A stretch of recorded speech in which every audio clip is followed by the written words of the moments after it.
Bonjour, dans cette vidéo, nous allons nous intéresser à la méthode de linéarisation d'un système non linéaire, également appelée méthode du linéarisé tangent. Donc pour démarrer, nous allons définir un système non linéaire, donc défini par une dynamique de fonction f qui va dépendre de l'état x et de l'entrée u. X, notre vecteur d'état, il est de dimension n, et u, notre entrée, est de dimension m. Et l'objectif est d'approximer notre système non linéaire en un système linéaire, donc sous forme d'espace d'état qui va s'écrire de la forme E point égale AE plus BV. Donc nous reviendrons plus tard sur ce nouveau vecteur d'état E et cette nouvelle commande V qu'on a obtenue par un changement de variable. Je vais peut-être d'abord donner les dimensions des matrices. Donc A, la matrice dynamique, est de taille n par n, et B, la matrice d'entrée, est de taille n par n.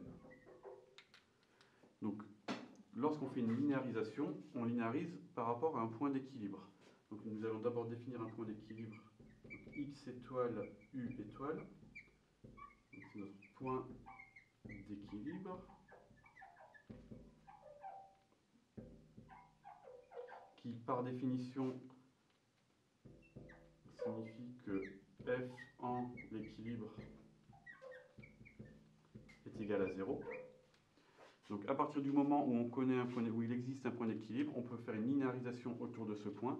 Et c'est là que nous pouvons définir E, donc l'état qui sera à l'écart de l'état x par rapport à l'équilibre.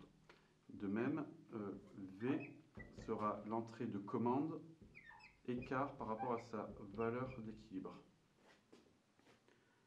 Donc, nous pouvons alors donner ensuite l'expression des matrices A et B qui sont définies à partir de la dérivée partielle de f par rapport à x et par rapport à u.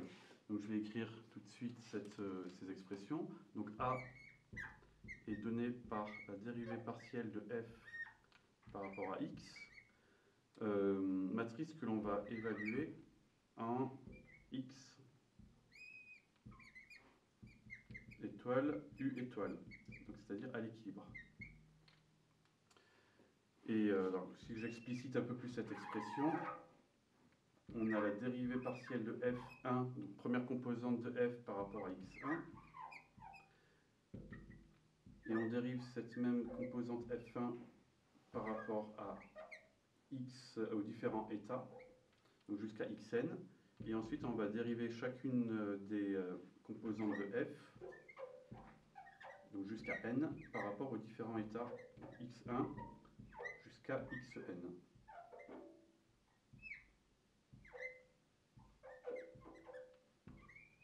Qu'on évalue, encore une fois, à l'équilibre. Pour ce qui concerne la matrice B, nous allons faire la même chose, mais en opérant la dérivée partielle par rapport à U.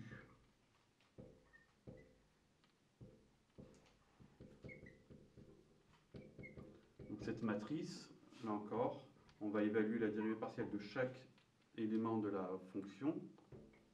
Donc dérivée de f1 par rapport à u1, et ainsi de suite jusqu'à um, et idem pour les autres composants de la fonction dynamique.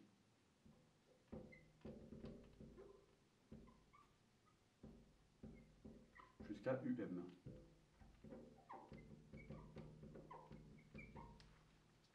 Donc ces formules, qui représentent donc la matrice jacobienne de f par rapport à l'état et par rapport à l'entrée, permettent de donner la matrice de dynamique A et la matrice de commande B.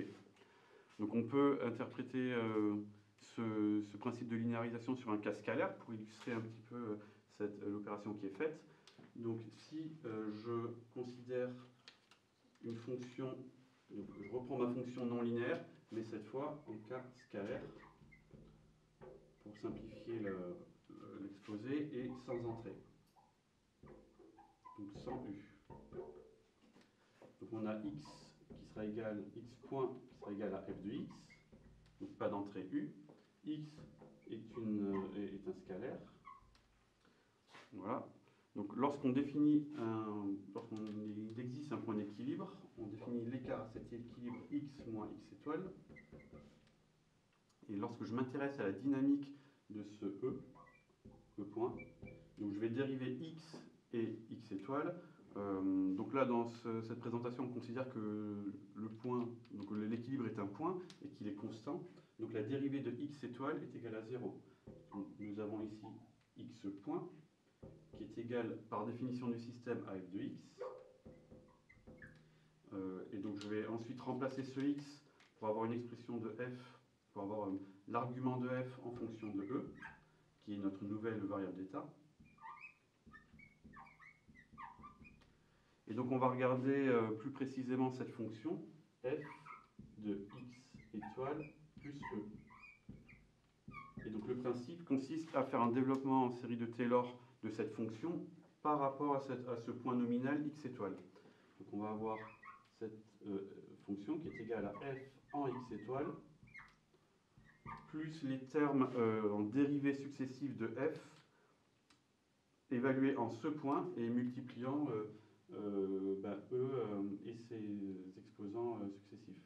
Donc on va avoir la dérivée de f en x étoile multiplié par E, plus on va mettre un autre terme, 1 sur 2 factoriel f de x étoile dérivé 2 fois E carré, plus, etc., jusqu'à 1 sur k factoriel dérivé k fois évalué en x étoile multiplié par E puissance k, avec k qui tend vers l'infini.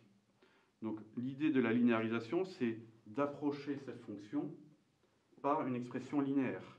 Donc déjà, ce qu'on peut voir, c'est que f en x étoile, c'est égal à 0, par définition du point d'équilibre. Et le seul terme linéaire qui apparaît, c'est celui-ci. Donc l'idée est de négliger toute cette partie. Ceci est d'autant plus valide que E est faible, c'est-à-dire qu'on est proche du point d'équilibre, puisque les termes élevés au carré et aux puissances successives ensuite deviennent négligeables par rapport à E. Et là, nous avons bien une expression linéaire en E, et ceci correspond à la matrice A, enfin ici le scalaire A. Donc on peut approcher E point par AE. On peut faire également une représentation graphique de cette approximation. Donc si je trace cette fonction f de x, voilà, je peux la tracer parce que c'est ici un scalaire. Alors on va donner une forme quelconque, hein. On a une forme non linéaire, c'est une fonction non linéaire. Voilà, cette forme par exemple. F x étoile est égal à 0, donc il faut regarder le point de la courbe auquel on a 0. Donc ici c'est x étoile, le point d'équilibre. Et autour de ce point d'équilibre, on va donc approcher notre courbe par une droite qui est la tangente. Et donc dont le coefficient directeur est donné par la dérivée de f de la fonction en x étoile.